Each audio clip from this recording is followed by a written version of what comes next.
Days after Donald Trump's high-profile summit with Vladimir Putin in Alaska, the White House is once again the stage for Ukraine's future.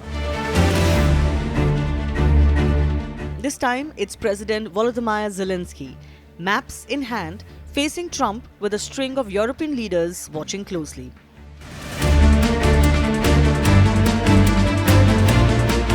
At the center of the Oval Office talks was a map. A map showing percentages of Ukrainian land under Russian control. Zelensky disputed the numbers, telling Trump, "I know this percentage very well."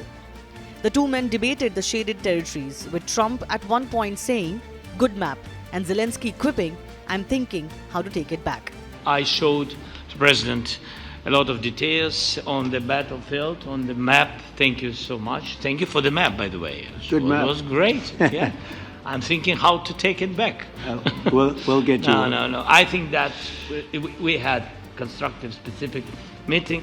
Behind the light banter lay the hardest question of all: how much of Ukraine's land is gone for good? Much of the battle comes down to Donbas, the industrial heartland of eastern Ukraine. Coal, steel, farmland, rivers, even a sea of Azov coastline, the region has long been Moscow's target. Pro-Russian militias first took Donetsk and Luhansk in 2014. 8 years of fighting followed, killing more than 14,000. By 2022, Putin annexed the region outright after sham referenda. Today, Russia controls almost all of Luhansk and about 70% of Donetsk.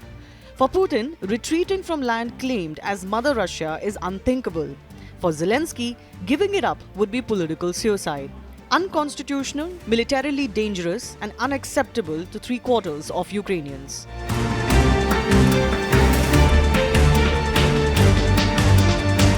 European leaders who flew into Washington made one thing clear: no peace talks without a ceasefire. German Chancellor Friedrich Merz was said bluntly, "I can't imagine the next meeting without a ceasefire." But Trump brushed that aside, saying, "I don't know that it's necessary." He was aligning himself closer to Putin's stance that peace can be negotiated while the war rages on. Just had the honor of being with President Zelensky and all of the discussions that we've had. We covered a lot of territory, and I spoke indirectly with President Putin today. We're going to call President Putin right after this meeting.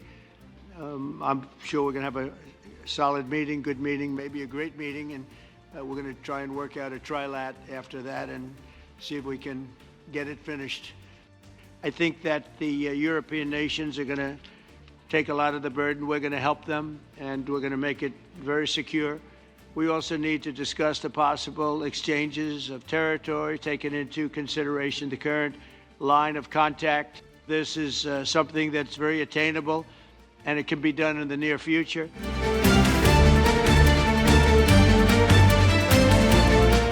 If Ukraine can't join NATO, what comes next? Trump has floated security guarantees, promises of protection without NATO membership.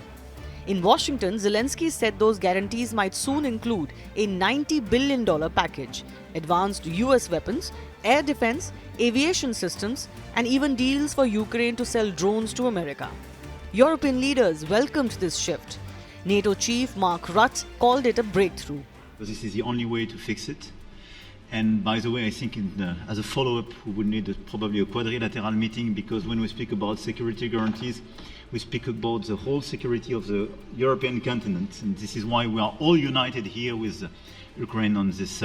Next steps ahead are the more complicated ones now. The path is open.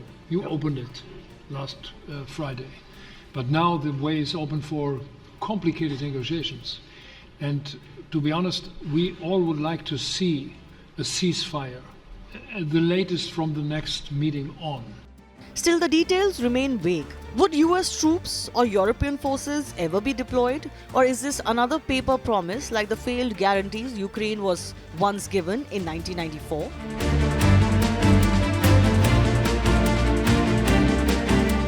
Then there's Crimea. Trump declared, "No getting back Crimea," insisting the peninsula Russia seized in 2014 is off the table. For Ukrainians, that means a precedent of aggression rewarded with territory, something Kiev and its European allies have long rejected. And yet, Trump continues to hint at land swaps, Russia freezing some front lines in exchange for Ukraine surrendering more of Donbas. Sources say Putin even dangled that exact proposal in recent talks. Zelensky has flatly refused.